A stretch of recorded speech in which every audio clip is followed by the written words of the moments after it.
Welcome to another edition of the IQ Talk podcast. We get down and dirty in knowledge. We have here today Marko Jukic, who is a theoretical linguist. The one and only. Cheers, Marko. Oh, cheers. Welcome to the podcast. For the drink. I love it. It's funny, I like to just have a little bit to drink before a podcast because, just to get loose, relax a little bit. And you come here, and I start drinking, and you're just like, hey, what's that? I'm just like, oh, it's just a little bit of vodka and a little bit of a little bit of juice. He's like, oh, can I have some? Dude, yeah, hit me, man. Hit me. Hit me, dude. Hit me. And it's all about hospitality. Yeah. You got to be on the same level so you can...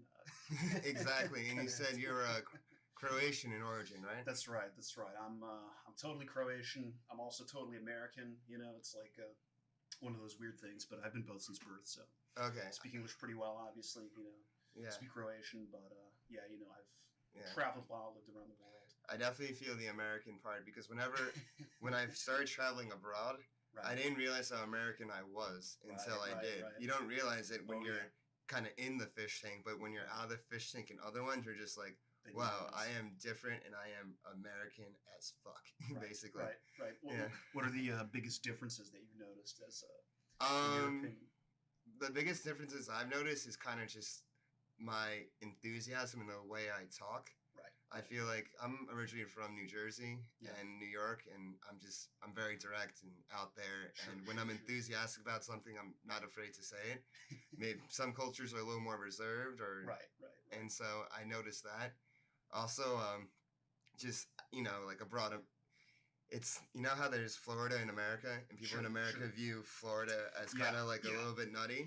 America's like the Florida of the world, Yeah, that's true.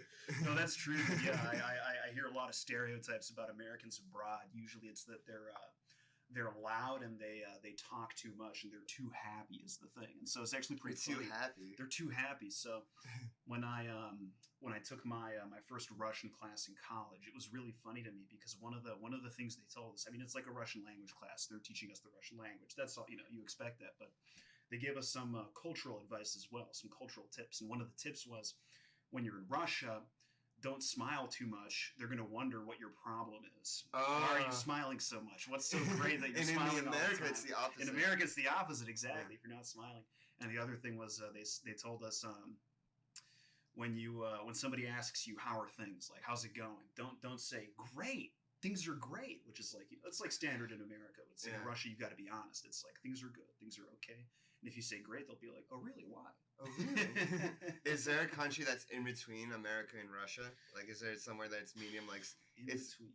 You can say, sometimes you can say, oh, I'm okay, or I'm not feeling so great. Probably, maybe Britain, to be honest. Maybe you're right. Anglosphere countries, probably Western Europe, Russia's probably on the further end of the spectrum in terms of being direct and honest and maybe even a little bit cynical or whatever. But one thing I learned in my communication class in college was the basis of conversation in the English language is talking about the weather. Interesting. Did you know that? No. Yeah. How did they reason this out? What was the It's something that how pop culture is the glue that holds culture together? Sure. Weather is one of those things, and it's something that everyone can relate to and always talk about. So when if you notice in English conversation when you're talking to someone, when you just meet someone or you don't really know what to say, you're subconsciously just start talking about the weather. No, that's true. I got to be honest. I'm going to admit, on the Uber over here, I started talking about the weather. That was the first thing. The first thing I mentioned. I was like, "Hey, it's been pretty rainy here recently." Huh? Yeah, exactly. Give me 1 second. I'm paranoid that that's not playing. Sorry, I do this every time. Go ahead, man. Go ahead. Is this recording? It's recording. Yes.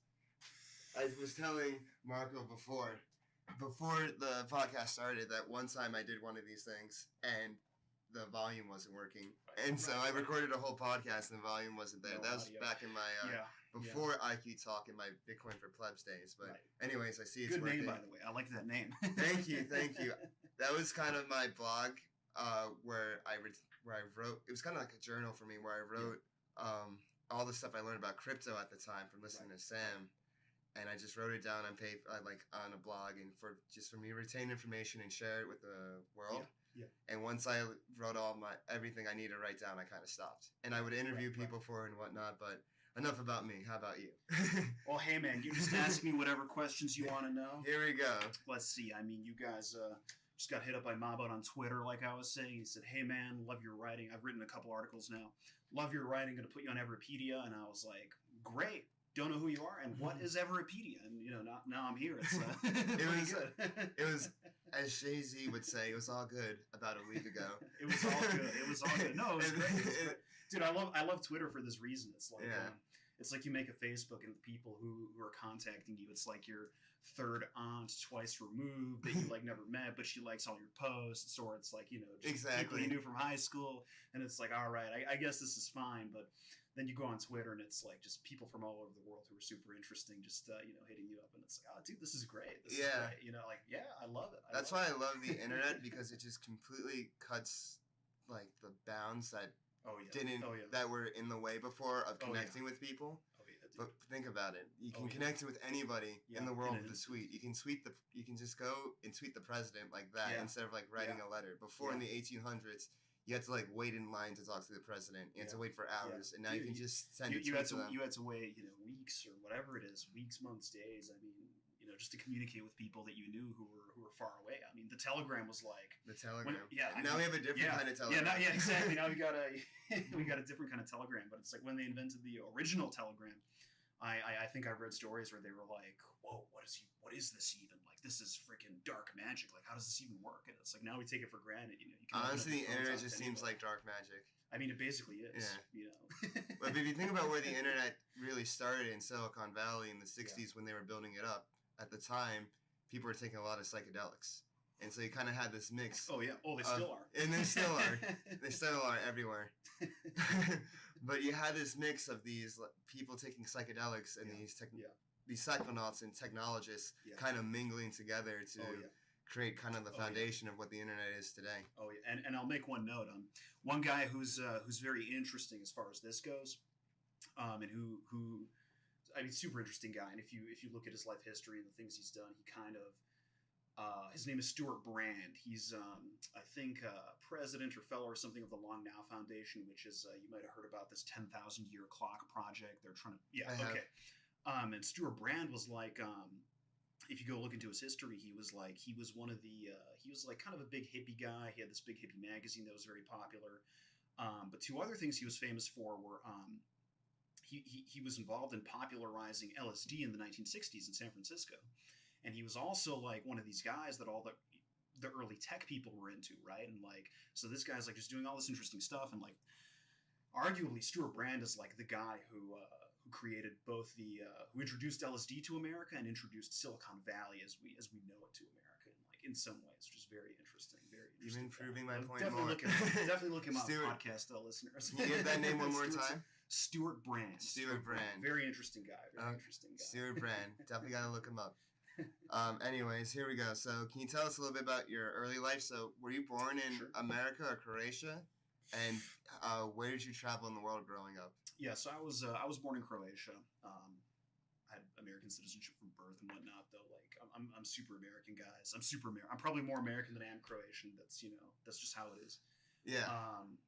Yeah, I grew up all over the world, like just living in all kinds of different, like random weird countries that like you can't find on a map or can't pronounce if you talk to the average American. And what did your parents do? My dad worked for the government.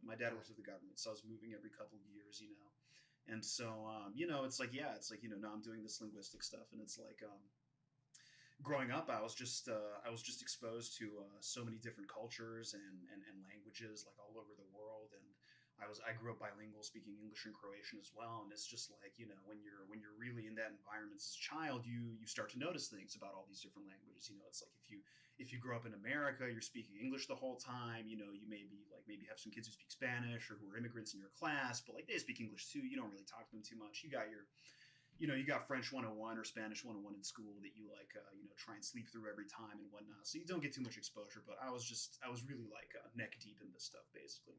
So have you always been interested in language? Yeah, definitely.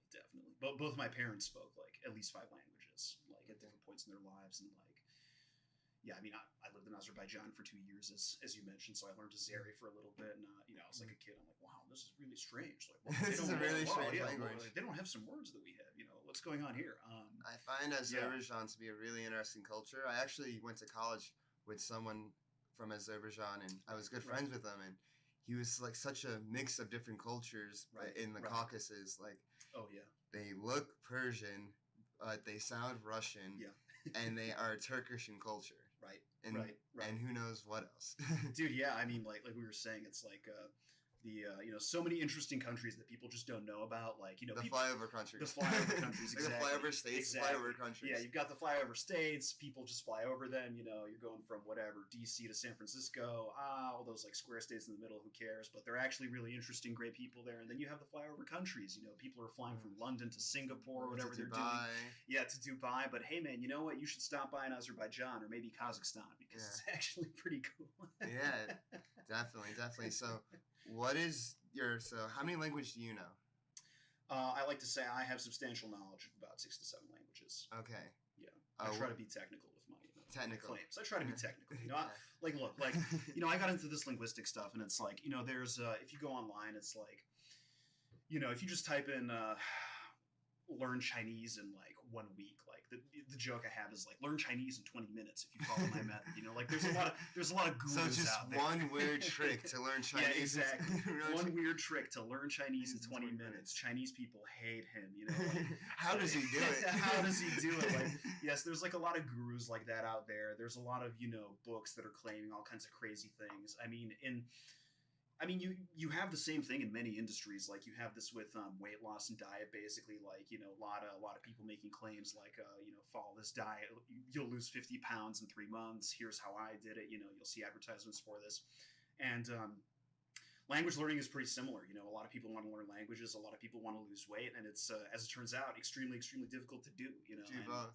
As I've argued in some way, we don't even know how to learn languages, which is, we can get into that. But so yeah, I try to be very clear and like technical and honest about what I'm saying here. I don't want to look or be like a guru or anything. So how did you personally? We'll get into your writings about language and language learning, but how did you learn 6 to 7 languages? So let's see. I grew up speaking English and Croatian. Actually, it's pretty funny. Well, actually, the first language I ever spoke, which is pretty strange, was Slovenian. Because I was living in Slovenia at the time, and I must have been like 1 or 2 years old, and I'm like playing. Your parents are just like, wait, what the hell? Oh yeah. So check this out. Yeah, exactly. So I'm like playing on the playground with the kids or whatever. I don't even speak yet, and one day my parents were like, all right, he's old enough. We got to teach him how to speak. So they sit me down, and I'm like a little baby. I'm like, all right, what's going on? What's going on? All right, something's happening. I'm just a baby here. Like, all right, something's happening. These two parents who keep doing things for me, like. And my dad, who speaks English very well, brings out a ball, and my mom is there too. And my dad picks up the ball, and he goes, ball. And then my mom picks up the ball, and she goes, lopta.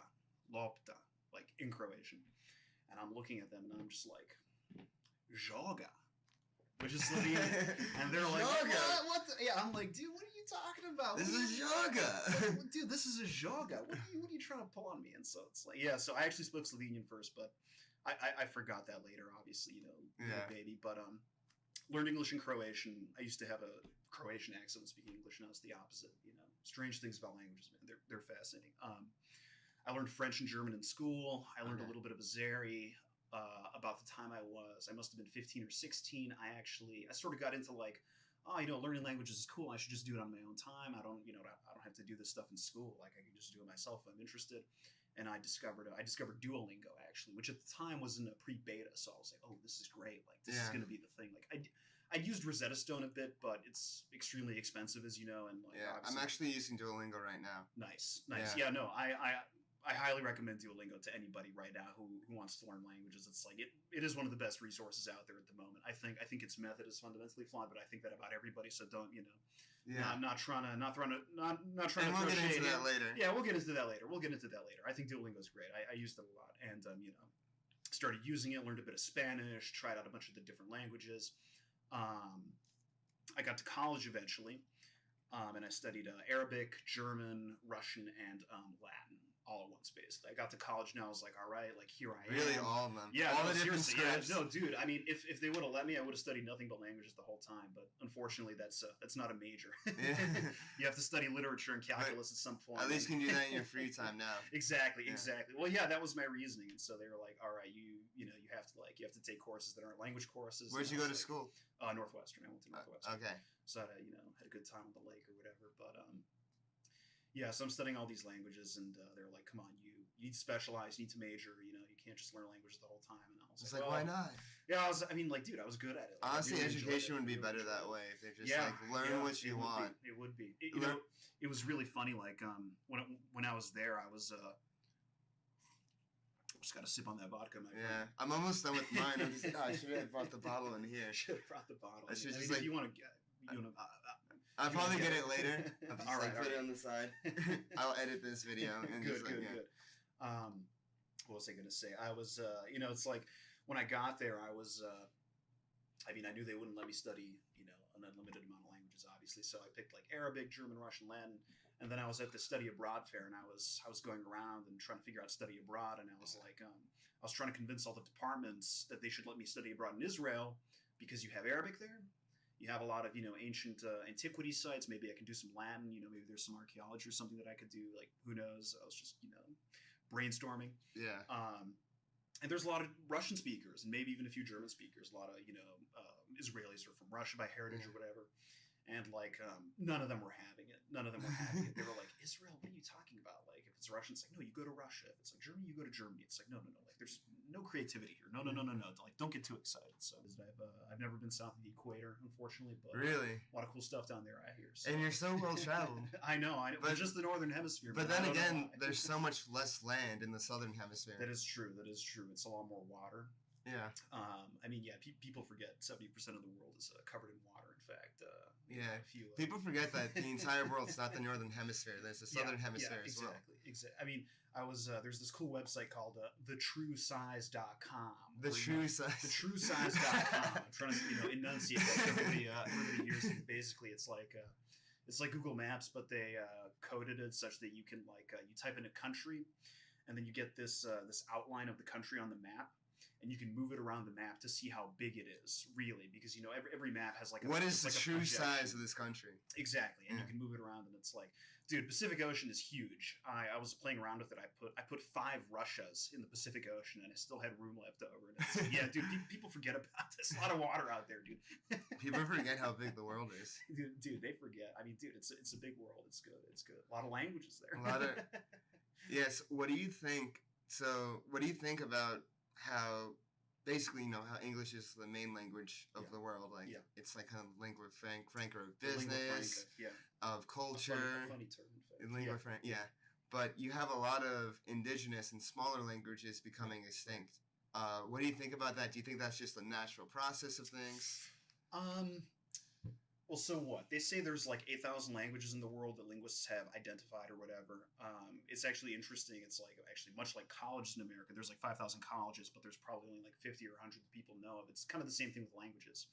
Okay. There's like 8,000 languages. A lot of those are very, spoken by a small number of people. You have a lot of Papua New Guinean languages that are pretty different from each other. Yeah, because there's like a new language every mile there, right? Yeah, exactly. In certain places. And then in certain places like America, it's just English, big country, just English. Yeah, that's one thing I noticed traveling abroad. I had appreciation for America, how you can travel hundreds of miles and people still have the same language, and the culture is different, but like relatively the same, which is really amazing, and I don't think people appreciate unless you've been abroad. Definitely. So yeah, there's like 50, 100 languages that everybody knows that are like pretty famous. Even after if you just list them off after 50, it starts getting like a little less well known. Yeah. I don't think it will be quite fair to call it a natural process. Okay. People are and this goes for basically every topic. People are very fond of sort of deterministic or naturalistic theories of like how things operate. Kind of like people are like, well, the internet is just eating up everything. It's just like the internet is like, or technology is just like this force that is like, acting on human beings, and like no matter what we do, it's just going to happen. People sometimes think about history this way. And they sort of do that thing with, linguistics too. Probably the most common one is, languages evolve naturally. It's just like a natural force, which is true to a great extent. But when people get into that, they tend to ignore the role that people play in this. Like, people do make choices that have consequences, and they have reasons for doing this, and they do certain things and they don't do certain things. And so it's like, I think a lot of linguists are, putting a lot of effort into sort of cataloging these languages before they go extinct and whatnot, which is, that's great. Like, that's great. I mean, what can I say? Like, I'm not going to argue against that. Like, come on, but I don't think it's quite natural. I think a lot of this has to do basically with, essentially with politics, but I don't mean it in the sense of like Republican versus Democratic or anything like that, but just over the course of history, you've had like, you used to have a lot more like decentralized power in the world, if that makes sense. Decentralized. Yeah, a lot more decentralized. Like, today we have Germany. Germany is a country. It's like a big state, right? But before, it was a bunch of kingdoms. Exactly. It was like, oh, dude, you had... it's actually hilarious if you go and, like, read about, like, the Holy Roman Empire or whatever, and it's like, now you just have Germany. Very simple. What is it? The Federal Republic of Germany. Very simple. Everybody speaks the same language. They all have the same government, blah, blah, blah. But it used to be you'd have, like, the Kingdom of Prussia, the Kingdom of Bavaria. You'd have like the Archbishopric of Wittgenstein or whatever. You'd have the Margravate. Like you'd have all these like little different systems of government and like all this different stuff. And like, in times like that, when you have local dialects or languages, like it's a lot easier to maintain them because you also have power concentrated locally. When you get like, for whatever reason, you get these much bigger centralized states. Like if you look at history, big states always try to standardize the language of the country. Roman Empire and Latin. Everything, dude. Yeah. Everything. The Soviet Union and Russian. U.S. and English. The U.S. and English, of course. It's an interesting fact. In France, at the time of the French Revolution, only 40% of people in France spoke French. Really? Yeah. I did not know that. Yeah, I know. Isn't this crazy? It's like now in France, everybody speaks French, but they used to have Breton, which is a Celtic language. They still have it, but it's a lot less important, a lot smaller. Yeah. They had Basque, which also still exists, but was much Basque bigger. country. Exactly. Yeah. You had Occitan, which is sort of like Southern French, also a Romance language, if I remember correctly. You had a lot of German speakers, I think. Like France used to be like a multilingual country. It used to be like what Switzerland is now. Yeah, exactly. Okay. But even more, I think, even more. Like there's a lot of languages in Europe that a lot of small languages that people just don't know about because those languages don't have countries, right? Or they just don't have power and influence. Well, yeah, exactly. Countries, they don't have states, is what I'm trying to say. Okay, yeah. Yeah, they don't have states, and so. It's like a language that there's like a joke that a language is just a dialect with an army is what they say, and like this is definitely true. If you look at a lot of history, it's like definitely true. But yeah, look, man, when you get these big centralized states, they always standardize the language. You need to be able to if you're a state, you need to be able to sort of control the population in certain ways, and to do that you need to be able to communicate. You need something that binds the country and culture together. Exactly.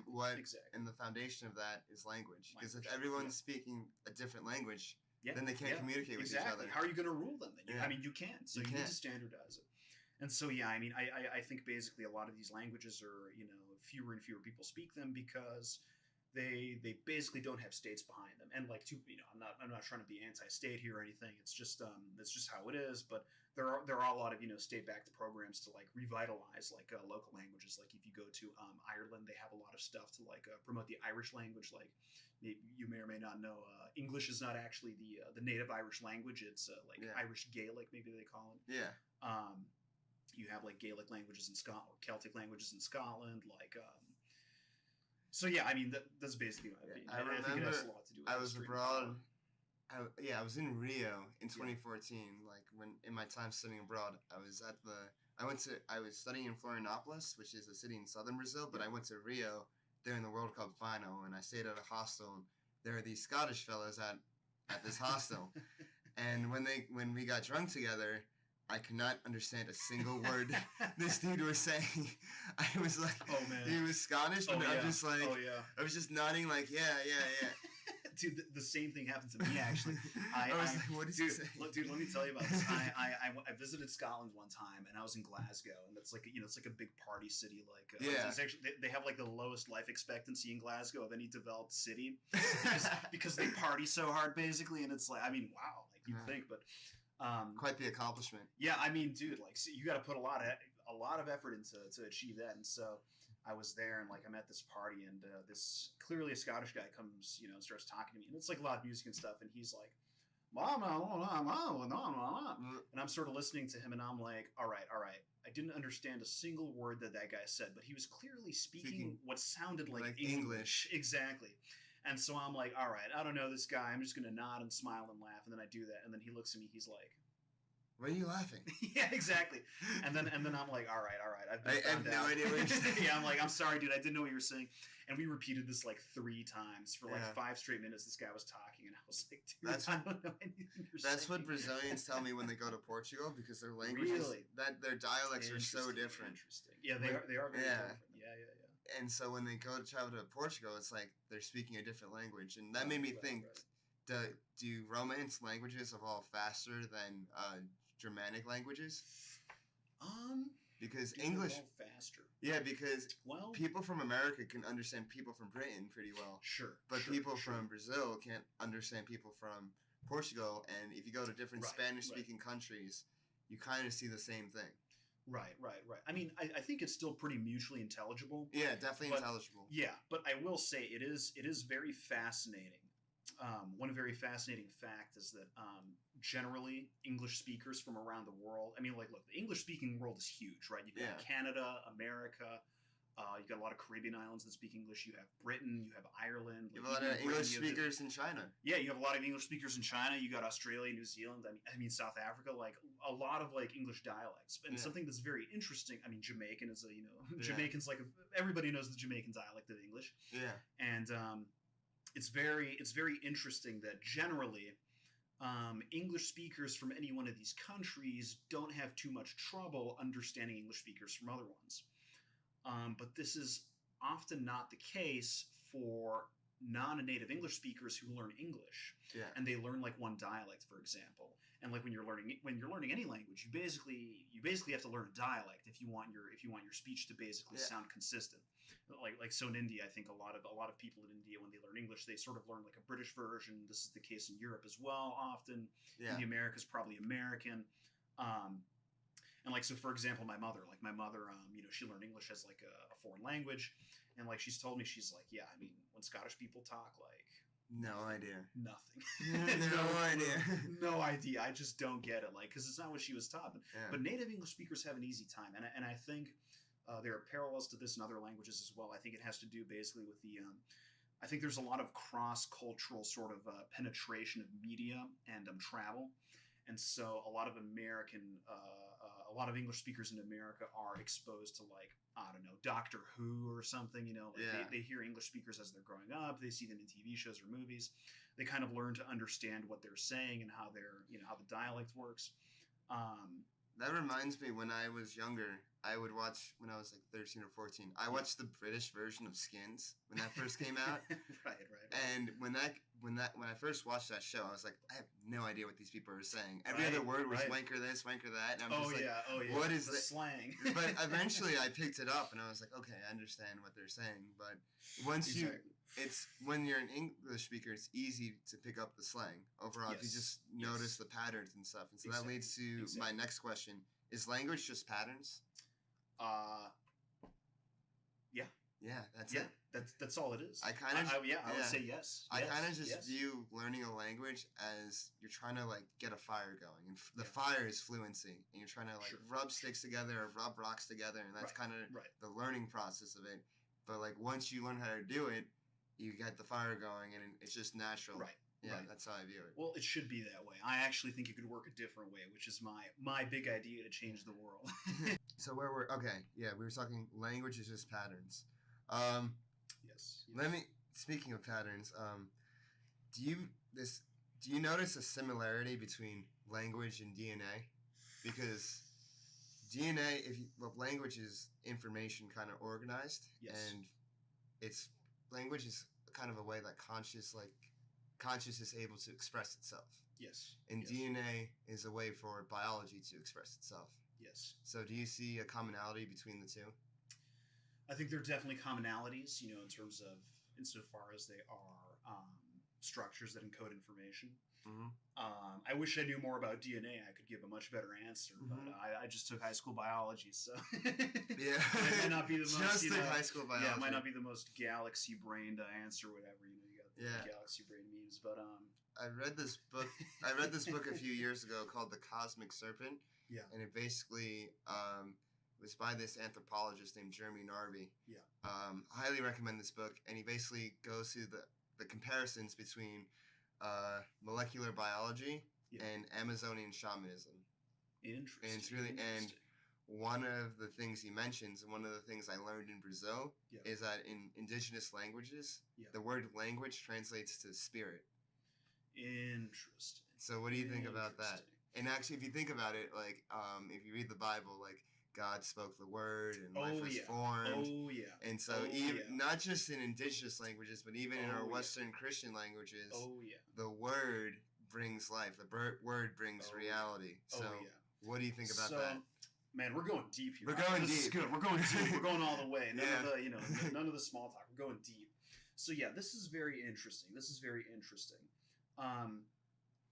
It's very interesting to look at the etymologies, which means like the historical roots of different words, and see what they actually mean. And they're like, basically, anytime you look at the etymology of a word, I mean, unless it's something really boring, but maybe even then, like, you're gonna find out some very interesting things about the ways that people thought about different things. So, for example, in English nowadays, we have the word spirit. We have the word mind, and we have the word soul, and now we also have a word for brain, right? If you look at Latin, it should be the word mens. Mens meant mind, but could also mean what we call a soul or a spirit. And so when you get into these like kinds of definitions, what you quickly realize is that all of these words, like these are abstract words. These are not simple, clear words, right? It's not like cup. It's like a mind, and then it's like, what is a mind? What is a soul? What is a spirit? What is the brain? It's like, what is all this stuff actually? And then you get into like ancient languages. You look at the etymologies, and you see how meanings shift over time. And basically, what you realize is that you essentially you have no idea what people are talking about. You have no idea. Then you have no clue. And then you get into like you have ancient texts where they have certain words in other languages which had certain meanings that are very like complicated and abstract, and then they translate them into new languages, and the translators are they're running whatever models they have of what they think will when people read the book, then what they'll understand, which is probably going to be different from what it used to be. And then people talk about these things and they give them colloquial meanings, or like like if I asked you right now, could you tell me the precise difference between a spirit and a soul in English? Like, they seem so similar. Well, exactly.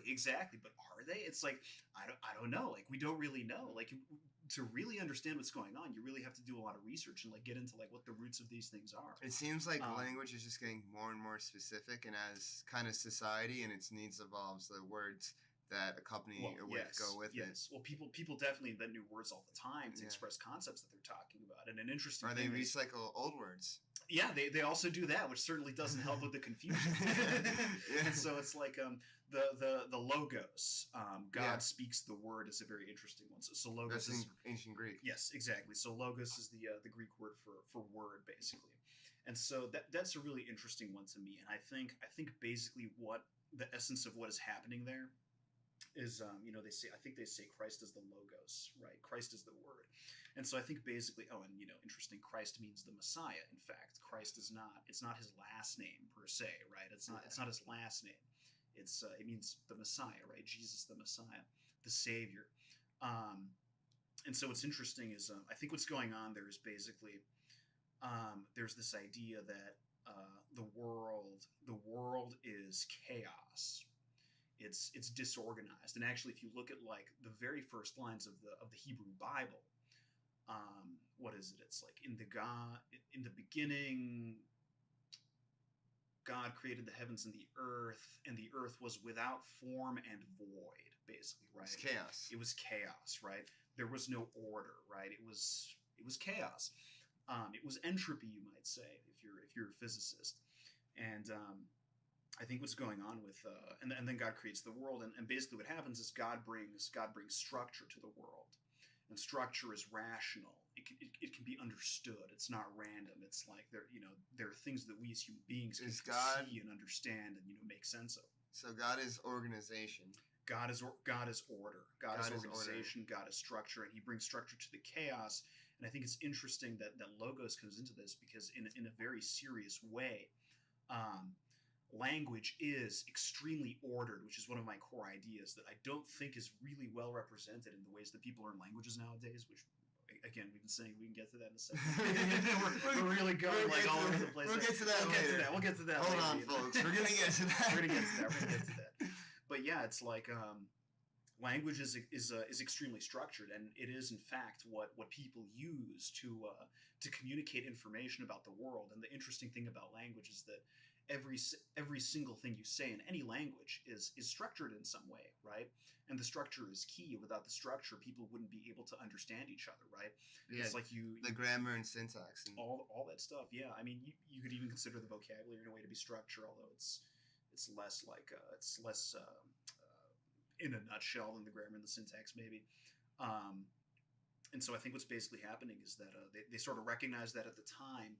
And God, by speaking the word, by speaking the logos, brought order to the world, and it is language that allows us to make sense of the world. It literally allows us to communicate with each other and describe reality as it is. Exactly. And it may even do that, even independent of like communication and just in terms of thinking, basically, right? Yeah. And so it's an interesting question whether like if you were like, I don't know, for some reason you were born on a deserted island and somehow you survived and you never spoke to anybody else, whether or not you would learn a language. Exactly. Whether or not you would have something like a language, or even you would invent your own language going on in your head. I don't know the answer to that question. I'm sure some people have looked at this. Like, people are very interested in the philosophy of language and all this stuff. But yeah, it's like the relationship between structure, sort of rational or thinking and reason, and a language is extremely close. It's extremely close. And in fact, I think a lot, people are arguing a lot these days all over the place, right? People are having all kinds of debates. And I think a funny thing is that if you take the whole set of arguments that people are having just in the world, probably, you probably know about the 80-20 rule. Probably 80% of those debates or arguments are really not like reasoned debates where people are trying to get to the truth. Probably 80% of them are just like rhetorical fighting, if that makes sense. I feel like it's just people flexing to try to get more impressions on Twitter. Exactly. That's what they are now. Exactly. Everybody's just flexing on everybody else, trying to own everybody else. Yeah. Look at that grammar error. So 80% is probably just noise. It's people fighting with each other verbally. They're not actually trying to bring order and structure to each other. They're trying to destroy each other's structures. It's chaos. You might say. It's chaos. Yeah, exactly. It's chaos, basically. Of the remaining 20%, probably 80% is arguments about semantics, which is to say people talking past each other because they haven't taken the time to really define what they mean by the different words that they're using. Yeah. And then probably the 20% of the 20%, so I'm not too good at math, whatever that number is, very small number, is probably actual sort of collective reasoning and debate and argument meant to bring structure that benefits everybody. And so that's the world we live in. But I think that's definitely amplified more with social media nowadays, with how we can just communicate and talk to each other much faster and have debates much quicker. But you hear the phrase, like, the loudest voice in the room always drowns everyone out. Exactly. And even the loudest voice in the room is not always the wisest. Yeah. And that kind of, probably often it isn't, to be honest. And that kind of leads to my next point. In social media, we have this collective narrative that this collective story in the media that everyone's kind of trying to fight over. And have you ever heard of the term Overton window before? Oh, of course. Yeah, absolutely. So this collective narrative has this Overton window of accepted speech, of like what's allowed in debate and what's not allowed. Yeah. And today, the big concern is, I think, on both sides of the political spectrum is the fear that the kind of your issues are allowed to be talked about or not. Right. And what's really concerning is being censored and not allowed to be talking about certain things because they're deemed either inappropriate or offensive or something having to do with political correctness. Right. Or some other controversial reason, and this is on both sides. Right. And so, what are your thoughts on this kind of like this Overton window? Do you think it's closing? Do you think it's widening? Do you think people are kind of waking up to the fact that it is closing because of kind of just social media? I feel like companies like Twitter and Facebook, they're kind of in a bind because because they want people to speak on their platforms because that's how people use their platforms. When people speak what they really mean. Yeah. But when they actually speak and they say stuff that's kind of sometimes it's over the line, then they're kind of forced to act, and people don't realize that. But then again, they're just kind of the platforms are just so big that they can't govern anything, everything, and they kind of act on people that shouldn't be banned, but they're banned anyway, and people that should be banned aren't banned. And it's just a really inefficient system. Right. And so what are your thoughts on that? Do you think there should be more public utilities, or what are your thoughts on that? I think... I kind of just went into like a little rant there. Yeah, no worries. It's a big issue. Everybody's talking about it these days. I think... Because language creates reality. Absolutely. When you restrict speech, then you really restrict reality in a sense. No, the logos, right? The logos. Exactly. So let's see.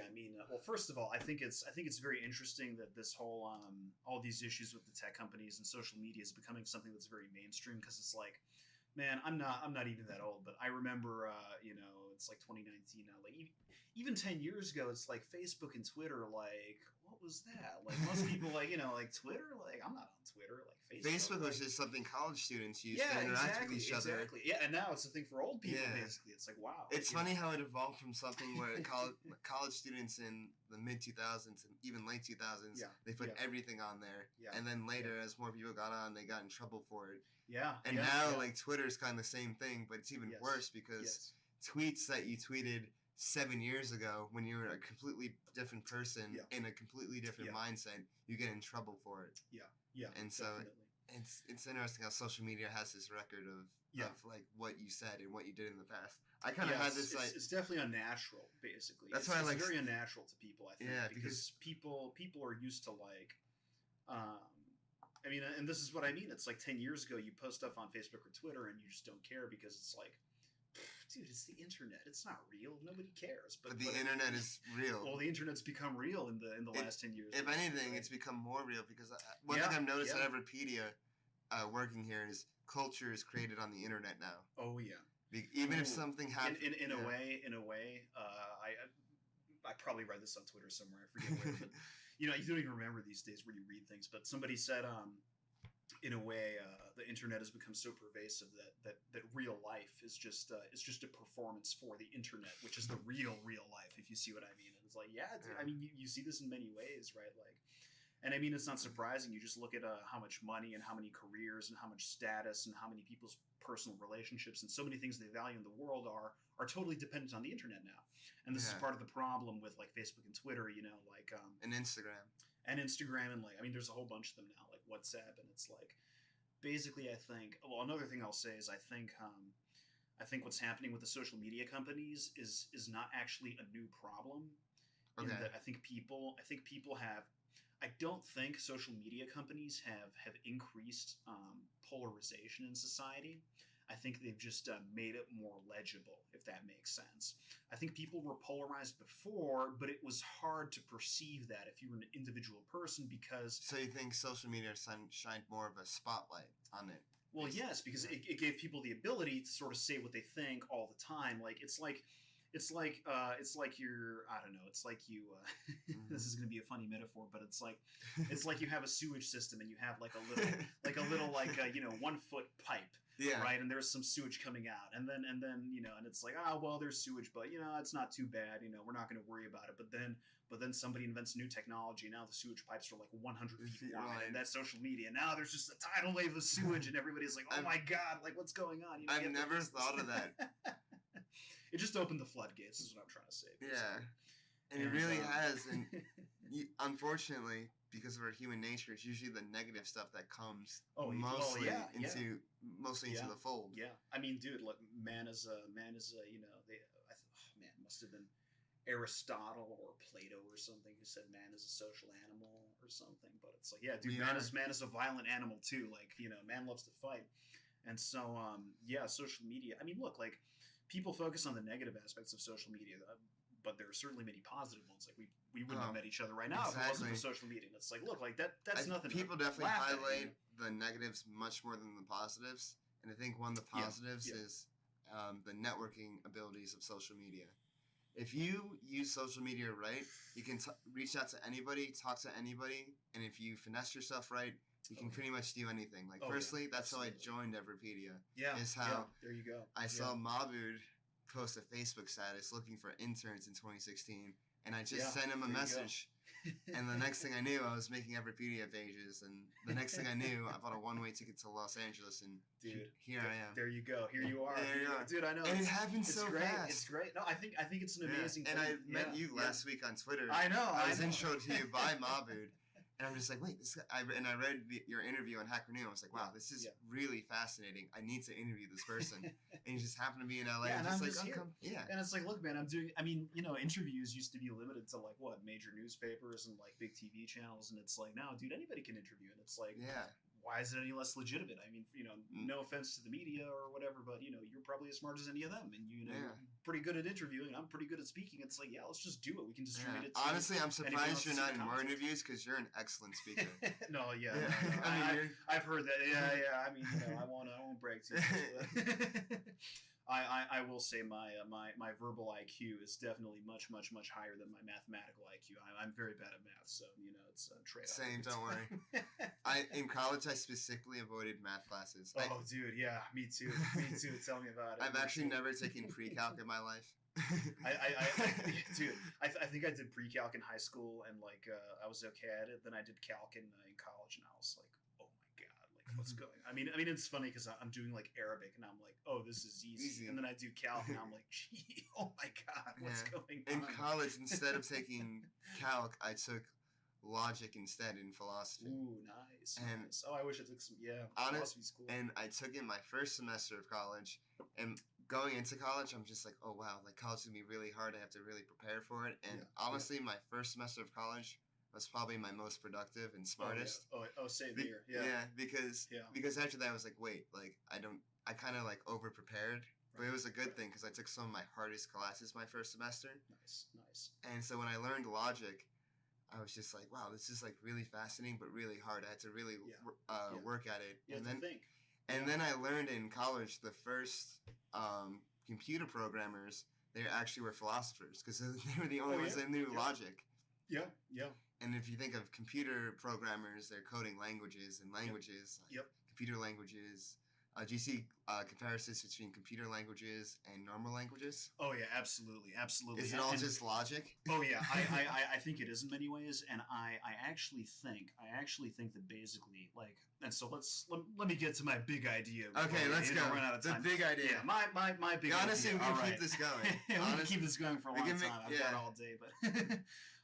My big idea is basically this, and this relates to the computer languages thing. I think that basically people, you know, you have a lot of language learning products, and I've covered this in my articles. You know, you guys check me out on Twitter at mmjukic. You can read that stuff, whatever. I'm gonna put out the plug so people can find it, whatever. Yeah. But basically, it's like this. I think you have all these language learning products. And even though everybody's using them, if it's in university, if it's in high school, elementary school, if it's Duolingo or Rosetta Stone or any other, you know, thing that you pay for, if it's, you know, whatever it is, all of these things, they are language learning methods, right? And the methods have implicit assumptions about what a language is and what it means to learn one. Because with like it's usually implicit. I think there might be some that are more explicit, but it's usually implicit. And these are sort of philosophical questions, but they're very, very important questions because it's like if you're trying to learn something, what are you actually trying to learn, and how do you know that you've learned it, right? Like these are extremely important questions. If you don't know what you're actually doing on a very precise technical, you know, basis, then in a way, you're not even doing it at all. And so what I think is happening is that all of these language learning methods, they have basically the wrong assumption about what a language is and what it means to learn one. Yeah. And so you talk about how the map is wrong. I was reading one of your articles. There's Mount Fluency, and there's a map, and the path to the top of Mount Fluency. There is a path. There is a path. So you think the path exists, but yes, I definitely think the path exists. I think I've explored a little bit of it successfully, and I think that essentially what's going on is that the maps are wrong. Okay. The maps are wrong. It leads to dead ends. It leads to wild animals. It's just not right. You go.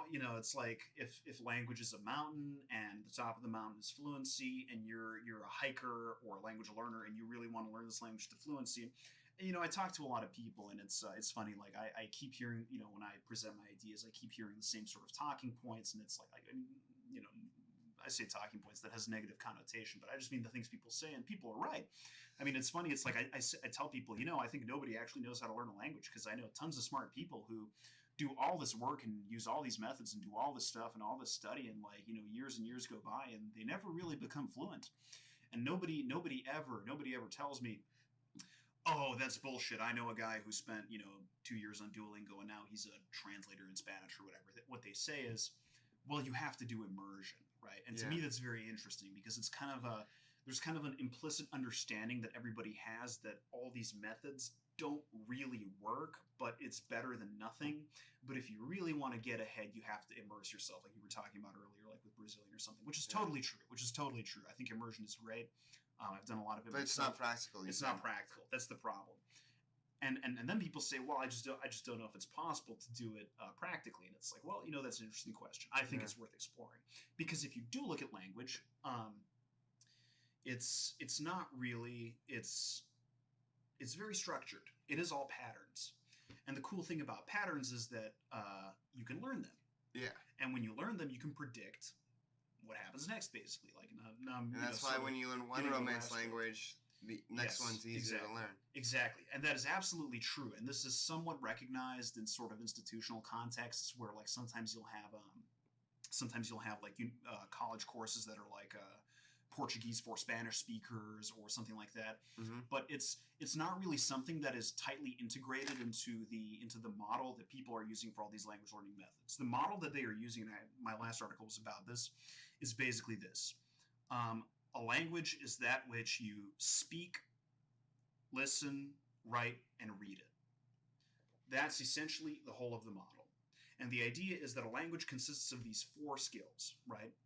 Speaking, listening, writing, and reading. And so that's SLWR. I call it the slower model, which is going to be slower in comparison to my big idea, which I will unveil soon.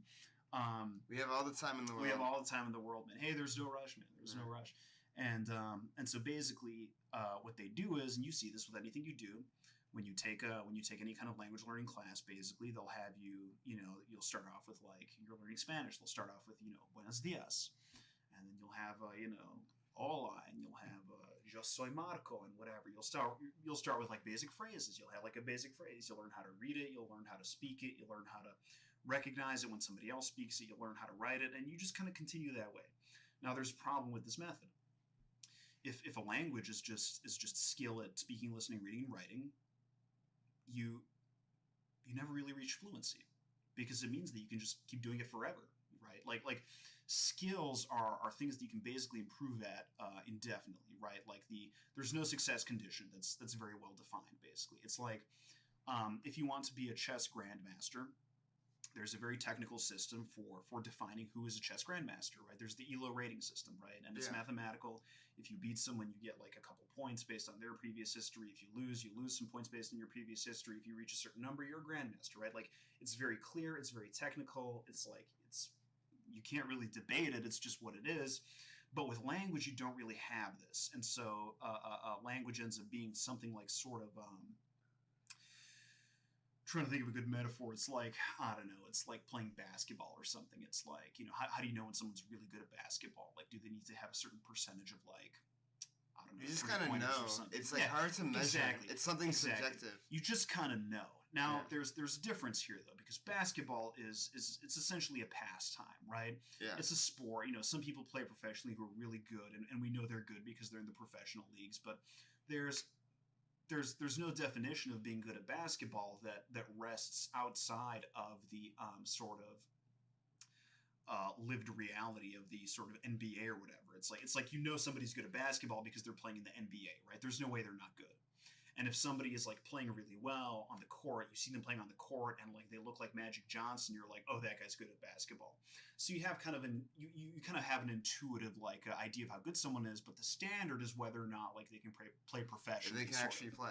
Exactly. Play ball. Exactly. And it's like I think I could be wrong. I'm just gonna throw this out there, but I think in a lot of sports and whatnot, like over time, all the players have become like a lot better in the current day compared to previous eras. Absolutely. Yeah, because they practice it a lot more, and then it's sort of like I think they have better equipment as well, but that's kind of besides the point. They have better equipment. Everything's evolved. Training, everything's training, equipment, exactly. skill, everything's evolved. Yes, exactly. And what this shows you is that there is no objective standard for what being good at something like a sport means, because over time the average skill sort of is visibly improving. But it's like 50 years ago, they would have seen someone like, I don't know, do something in a sport like basketball, and they would have been like, wow, that guy's amazing. This guy's the best in the world. This guy's clearly the best. But then 50 years later, everybody's been training so hard, and like there's been a lot more incentives and pressure to like get even better.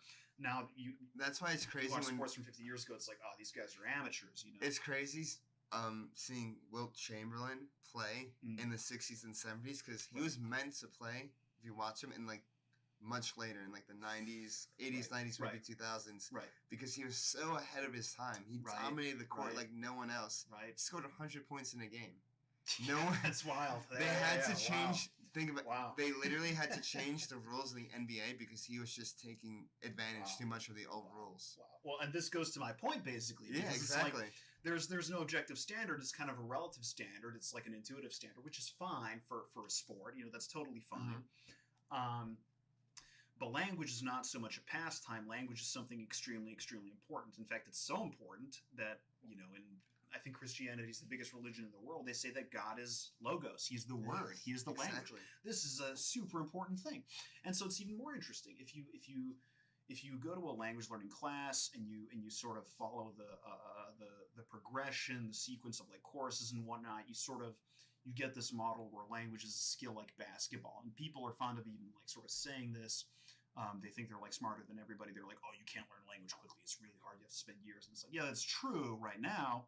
But if you go study linguistics, academic linguistics, which is very, you know, scientific and technical, it's like a language it's not really like a skill like basketball. Like it's really not. It has very specific components. And the key thing is which components of a language are sort of indefinitely improvable. They're infinite. They're unlimited. And which ones are definite and limited. And so what does that mean? That means if you play basketball, there's basically no limit to like let's say that shooting 3-pointers is a skill that makes up the skill of basketball, right? There's basically no limit to how good you can get at shooting 3-pointers. Maybe the limit is like you always hit the 3-pointer no matter what. A 3-pointer is as easy as breathing for Steph you, right? Curry. Yeah. I wish I watched more basketball. Yeah. So maybe that's the limit, but that's kind of unrealistic. It's like it's a lot more tough than that. And there's a lot of other skills. It's hard to really delineate where one skill ends and one begins, and you know, so it's intuitive. But if you look at a language, there are limited and definite skills. And so one of them is basically pronunciation, like phonology. If you take any language class, they never really, I'm yet to see any kind of language learning method that when you begin very clearly outlines which sounds you need to make with your vocal system to pronounce this language correctly, how to make them, and then diagnoses which sounds you're making correctly and which ones you're not. And this is very important because pronunciation is not unlimited. It's limited. Yeah. There's only so many sounds you can make. And in any individual language, the number of sounds might be like, I don't know, 20 to 40, you know? It's like, it's really not a lot. In Chinese, what's the word I'm looking for? Tones. Multi-tone language. Yes. Well, English is a single tone language. Yes. Chinese a multi-tone language. Yes, absolutely. So Chinese has different tones. But the tones are limited too. There's only a handful of them, and they're certainly more difficult for English speakers to produce. Like, it's kind of unintuitive for us, but it's like the point is, when you have a language has a phonology, which is the set of sounds, and there's only so many. Yeah. And you can know very well and very clearly whether or not you're making them. But the interesting thing is there's no language learning method that sort of does this as a first step, which you might think would be like very obvious, right? I've had a lot of success. You know, I have a few people that I teach like different languages. I work with them basically. It's mostly experimental at this point. Okay. But I've had a lot of success basically helping them realize, like people don't even realize that the sounds that they're making can be cataloged basically very technically. It's like you've got a microphone here. If you went back and looked at the recording of you were me talking,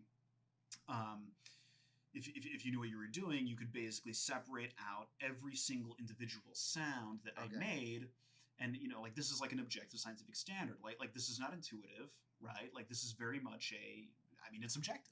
It's objective. Yeah. It's like in Spanish you have this sound r, right? R. The Spanish R. It's like a trill, right? I'm not even going to try to say that. Yeah, don't worry. I'll take care of it. In English, you have a r. Yeah. R is different from r. These are different sounds, and there's no debate here. This is not intuitive. This is like if you take the mic and you record me saying r, and then you record me saying r. It is. They're just different. They're different, and what you do is you take these sounds. And there's something called the International Phonetic Alphabet, and you have different symbols for them. And so what's really interesting is with the IPA, the International Phonetic Alphabet, you can actually you have a specific symbol for every single sound that the human body can produce that we know of in world languages, and you can basically write using the IPA every single language using the same alphabet basically. Right. It's a bit bigger than the English alphabet. It's got like maybe, 50, 60 different symbols because there's a lot more sounds you can make. But it's accurate. It just represents reality the way it is. And so it's like when you learn Spanish, there's in like any textbook you look at, or Duolingo, it's like the closest you're gonna get. It's like if you're an English speaker and you're making the r sound constantly, you're like Peru this, Peru that. Like, that's wrong. That's just technically wrong. You should be saying Peru, right? Now, I might be saying that slightly wrong as well, because I haven't studied Spanish too much, but it should sound more, you shouldn't be saying r. You should be saying r, right? That's the Spanish R. And if you go in any Spanish class, basically, there's no explicit component to the method that says, check whether the student is making this correct sound or not. It's usually just sort of implicitly assumed that the teacher is going to like deal with that. But the thing is, the teachers don't necessarily realize this themselves, or neither do the students. They have other priorities. They have other priorities. They're trying to get them to pass the test, basically, right? Yeah. Like there's a real like sort of credentialist element in all this, which is like that's like a whole that kind of topic, leads to my next question. Yeah. Why is it abroad, outside of America, different countries in their schools, the students learn English and they learn fluently, while in America, they try to learn Spanish or whatever, French, German, Portuguese. Why can't they learn it fluently, but while in other countries they learn English fluently? Yeah. So I think that the biggest problem probably goes back to what I was saying earlier about languages having sort of the propagation of languages having this sort of political or historical dimension where states promulgate it. Like English is obviously it's like, look, dude, I speak Croatian, but Croatia's a small country, man. Not a lot of people who speak Croatian. Yeah. If you put a lot of effort into learning Croatian, you just probably won't get too much to show for it if you're in, most kinds of careers. It's like English, however, everybody's speaking it. It's the language of business. It's the language of business. It's the lingua franca, which ironically means like French language, because French used to be the lingua franca, right? But now it's English. And so basically, I think there's a much bigger incentive for people to learn English than the other way around, basically with any language. But the other thing, well, and of course, I think in many sort of formal schooling systems in the world, English is a required subject. Yeah. So this is kind of interesting. Often you'll have like in English, you have English class or whatever, but you speak English, and then you have like a foreign language class. You might learn Spanish, you might learn French, you might learn German. Maybe you're learning Mandarin if you go to school in like Silicon Valley and your parents are rich or whatever. But that's what actually Jim Rogers did. He moved his. Oh, really? He moved his family to Singapore so his daughters can learn Mandarin because he views China to be the dominant country at the end of the 21st century. He understands that immersion is he understands exactly. He's putting it. Look, good. But then in a lot of other schooling systems, you'll have your native language that you have to learn. Then you'll have a foreign language, and then you'll have English as yet a third subject. So it's almost like English is considered not to be a foreign language, but like its own thing that you have to learn. It's like you can learn French, you can learn German, but you have to learn. Do you think English. There's an element of immersion that exists outside of America in the English-speaking world? Because there's so much American media and English language media that just permeates throughout the world because American 100%. Culture is just 100%. So 100%. Amplified everywhere. 100%. And that goes back to the state thing because it's like, look, like America's a super powerful country. Britain was a super powerful country before that in history. Like the sun never sets on the British Empire. Exactly. And I think maybe the sun never sets on America because we have some islands in the Pacific, and so maybe if you look at the rotation of the Earth. And if you look at the reach of American corporations, like I remember being either in Korea or Brazil or in Europe, you see advertisements for Coca-Cola, you see McDonald's, you see KFC. Yep. That's kind of like America's version exactly of the sun never setting on it. Exactly. McDonald's everywhere, man. When the first McDonald's opened in the Soviet Union, it was like a huge deal, right? You had like the first Soviet Union. Wait, did you ever see that advertisement with what's the last prime minister of the Soviet Union? Gorbachev. Yeah. There's an advertisement of Gorbachev, and he's in a McDonald's commercial at the end of the Soviet Union, and it's kind of just like, it's just like kind of like, yes, the capitalist version is here now. Exactly. The former America has won. Yeah, America has won. The Soviet prime minister is in a McDonald's commercial. That's it. Won. Yeah, you get the first McDonald's commercial, you get the first Metallica concert, and tons of people show up. But yeah, so that's like the first big thing. America's a super powerful country. It's the English language is so important for so many things in business and just getting ahead in life. And America has all this power. Everybody wants to be part of it. That's huge. And I also think much bigger incentive. I think America has a really easy culture for people to relate to and kind of adapt to because of the way we historically marketed ourselves as like we accept everyone. It's very populist. Yeah. It's very populist. Exactly. Like it doesn't matter where you're from. You can come here and you can become an American. And I think if you apply that to the world, everybody can kind of latch onto it. Yeah. No. Absolutely. And so I know, like, I even noted in one of my articles, I said nobody knows how to learn the language, but which is, I'm overstating things a bit, but that's by purpose. The internet's a big place. You have to stand out. You need to exactly. You have to take some, creative SEO license or whatever. So, what are the secrets to learning a language that you have found?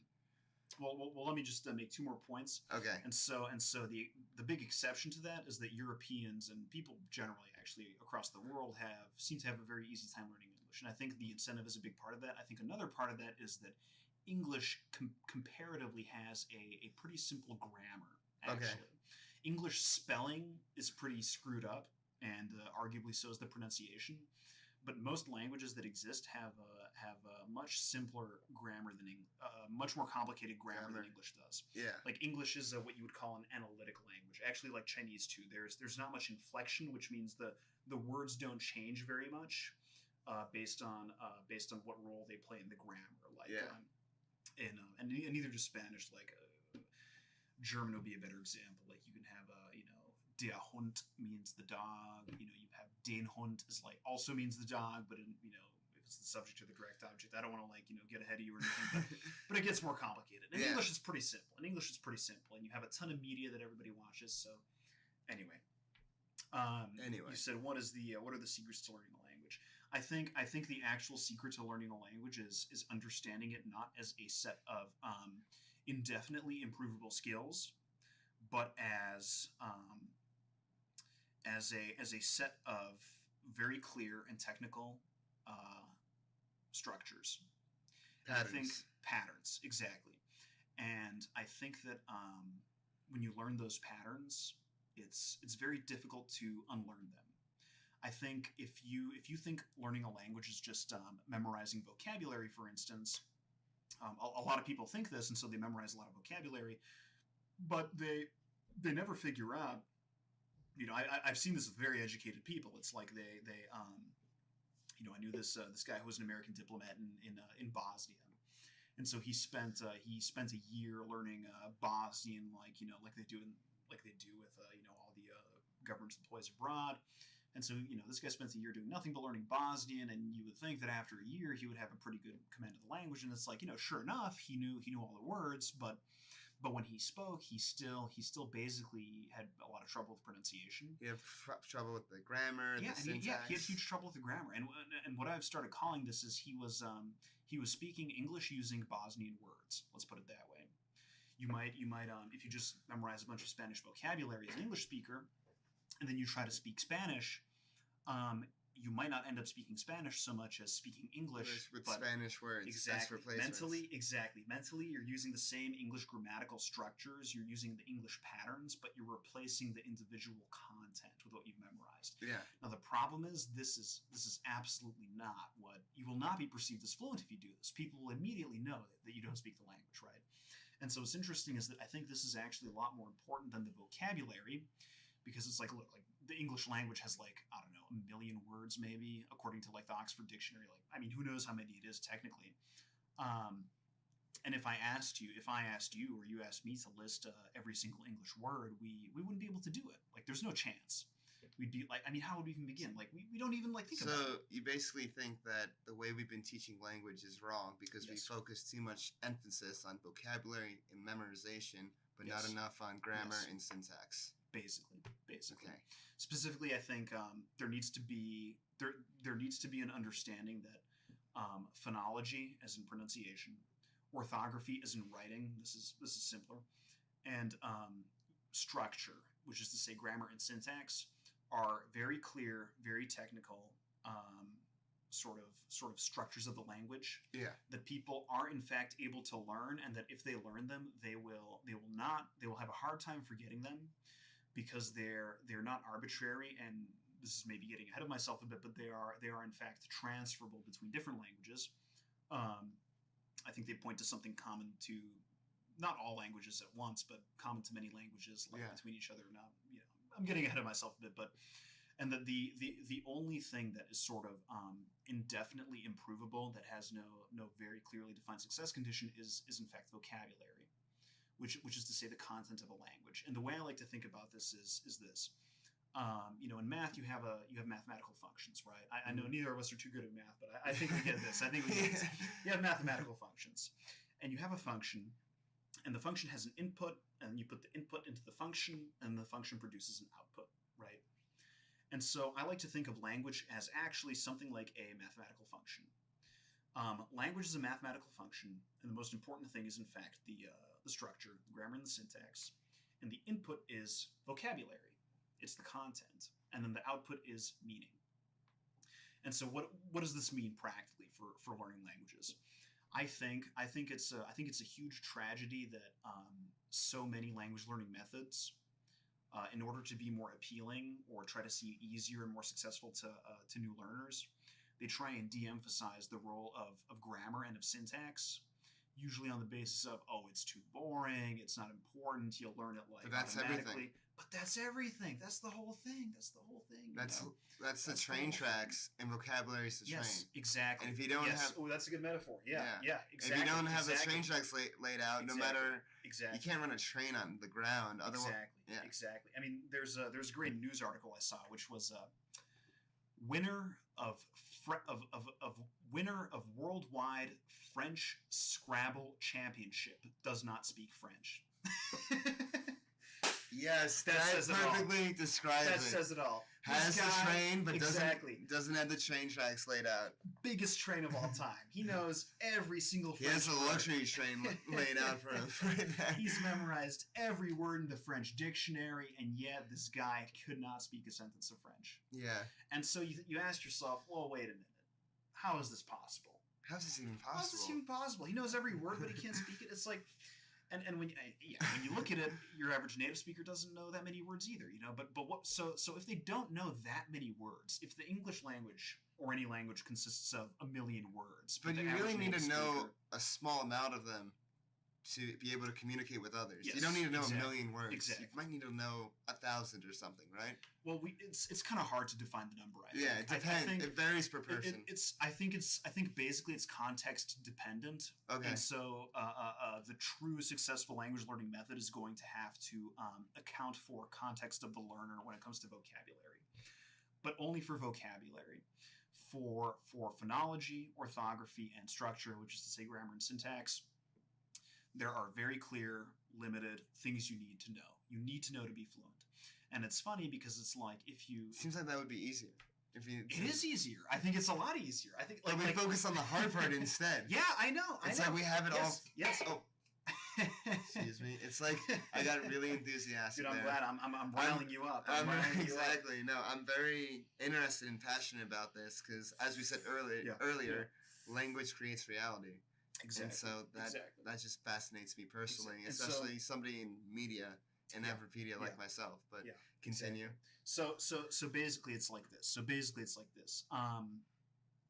Where was I? My train went off its tracks. I got so upset at myself as well.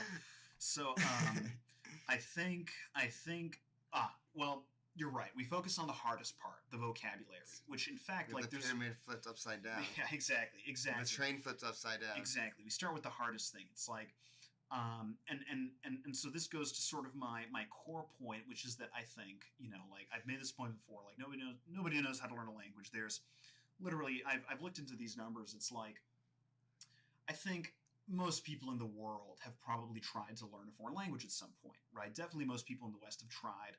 And everybody's tried. There's literally tens of billions of dollars spent every single year on, commercial language learning courses alone, right? I feel like there's a language industrial complex. Yeah, there is. Honestly, that it goes into people paying to learn a language. Exactly. And everyone just focuses on vocabulary, but they don't actually learn it because, as we said earlier, they don't learn the syntax and grammar. To put it even more like in a more bespoke way, they don't even know what they're trying to learn. Yeah. They think they just need to keep going. And it's funny, I once had a professor, I think, who said, you never really stop learning a language. And I thought... Even as a native speaker. Yeah. Well, and I thought, that is just garbage. All right? That is just garbage because I know I speak English. I know when I see other people who speak languages, I know they speak it, and it's not, it's not that they're all Magic Johnson. It's that they have some things that I don't, and I want to find out what those things are, and I think I've identified them. And so where was I going with this? And so the point is, I think to learn a new language fluently, the core of a language is basically phonology, orthography, and the structure. And I think as far as vocabulary goes, there is what you might call minimum viable vocabulary that is necessary to really speak a language. Yeah. But the funny thing is, like, it's the least common denominator. Yeah, exactly. Like there might be some minimum, but I really do think it's context dependent, which is something that is not really present in like any kind of language learning theory. So that's something that will have to be developed with more research. So you're a theoretical linguist. Are you developing any practical applications to your studies? In terms of teaching people languages? Yeah, absolutely.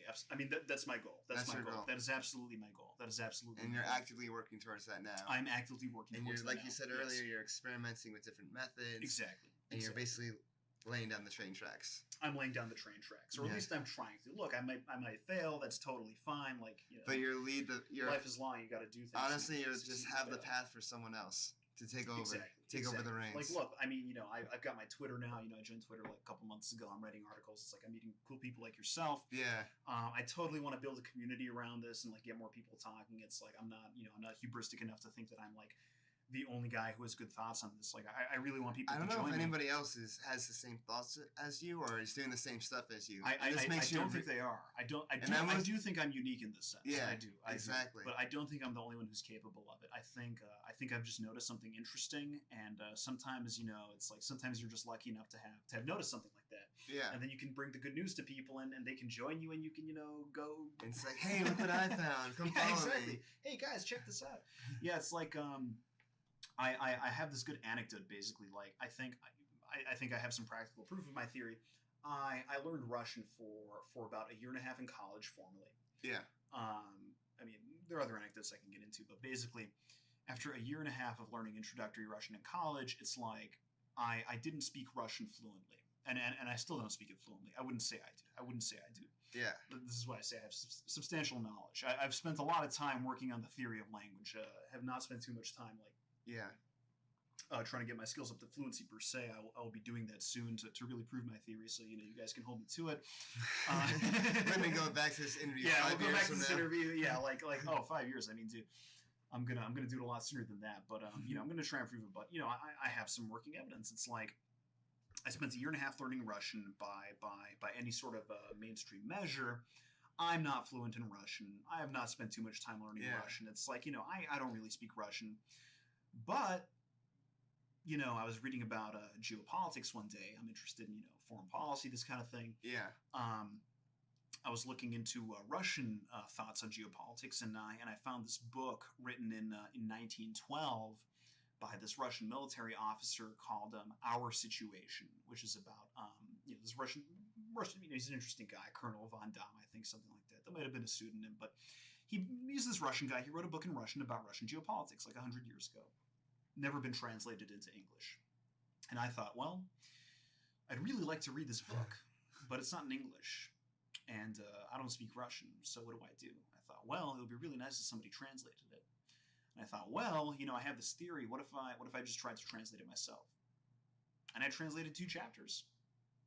I'm not fluent in Russian, but I'll tell you, I knew Russian phonology, which with translation maybe is not so important because it's written, not spoken. Mm-hmm. I knew Russian orthography. I knew how to read the alphabet and write it.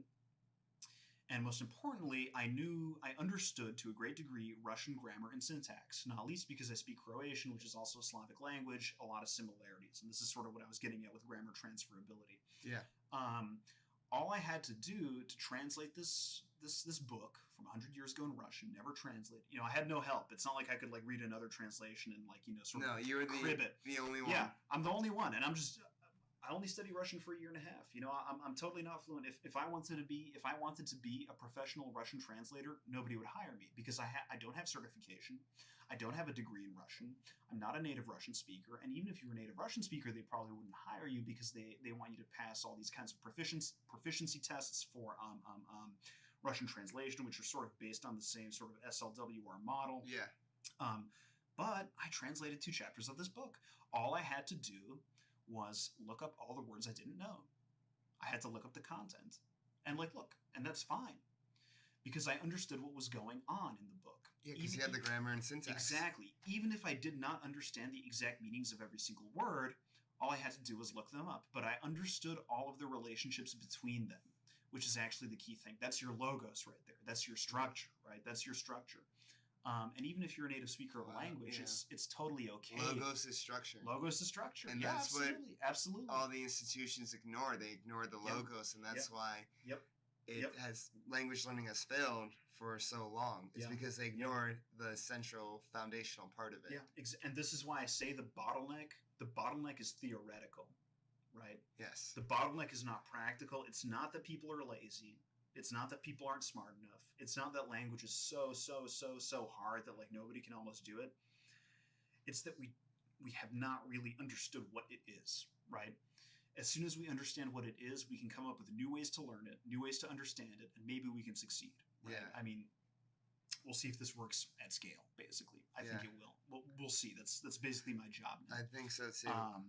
And so it's look, even if you're a native English speaker and you're talking to people who are really interested in, I don't know, building skateboards, and they're talking about, they're using a bunch of terminology that you don't understand because it's domain specific to skateboards, and you're like, hey, what does this mean? What does that mean? What does this mean? What does that mean? The jargon of skateboarding. Yeah, the jargon. It's like, if you were asking those questions, they wouldn't look at you and go, oh, this guy doesn't speak English.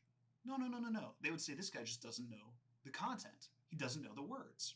And I think this principle basically applies across the board with some minimum limit. But the minimum limit is a lot smaller than people might think it is. Okay. it's basically like I'm doing the same thing when I'm learning a foreign language. I try to learn the phonology. I try to learn the orthography. I really try to learn the grammar and syntax, which I think is actually the biggest problem, because people are very averse to learning the grammar and the syntax. They think it's boring. They think it's abstract. They think it's not important. Whatever it is. But it's the train tracks. It's the train tracks, man. It tells you where to go. It tells you what goes where and how it should go together. And it's like, if you fuck up the grammar, everybody immediately knows you're not fluent. You know, everybody immediately. It's like, what if I said to you, "Doing, how are you today?" Yeah. You'd be like, "Well, this guy doesn't speak English." Yeah.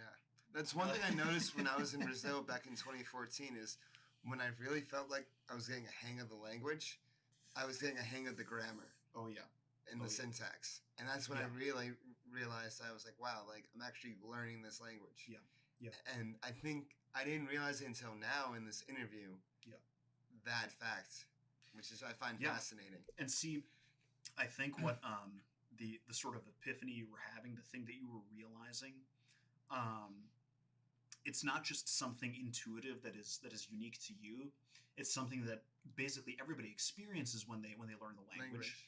And that is the grammar. We can describe it. We can explicate it. We can write it down, and we can teach it to people directly, and we should. I think the ultimate thing when it comes to language is, as I said before this interview, you get out what you put in. Yeah, definitely. And you get out what you put into actually learning the grammar and syntax. Yeah. And you can pick up the vocabulary with it. Yes. Yeah, and don't get me wrong. I've said before, I don't want to sound like a guru. I don't want to I don't want to be the guy who's like, I'll learn Chinese in 20 minutes or whatever. I do actually want to help people learn languages. Yeah. None of this is a shortcut. None of this is a detour. But what it is perhaps the right way to invest all the effort you'll put in, is basically how I would put it. There's no shortcut to learning languages. If you really want to be fluent and really get around, you will need to learn a lot of vocabulary, which will be context dependent, but it's going to be a lot. You know, but the key question is whether you are working smart, right? Working smart instead of just working hard. Exactly. With this wasted effort, you need to work smart. You need to be doing both. You need to work hard. You also need to work smart. And I think understanding the importance of grammar, syntax, really what language actually is, rather than just sort of doing trial and error, which is sort of the assumption with existing methods. Like, I mean, dude, there's so many people who, you know, in all kinds of classes I've taken where they just don't check, like, the pronunciation, for example, and people will go years, and the attitude of the teachers is always sort of like, they'll figure it out eventually. They'll get it eventually, but they don't, and it's like, well, why are we letting them make those mistakes? We just have to sit them down and explain like how this works. I mean, anyways, I think we'll end it on that note. This has been a great interview. Thank you so much, Marko. Absolutely. Thank you. Where can people find you? You can find me, first of all, on Twitter, twitter.com/mmjukic. You can go on my website, mmjukic.com. That's Marko Jukic. It's a strange Slavic name that's difficult to pronounce, so it's tough for English speakers.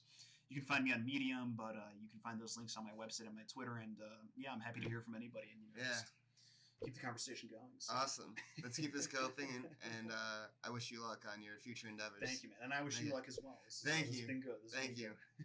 And that is it. IQ Talk. All right.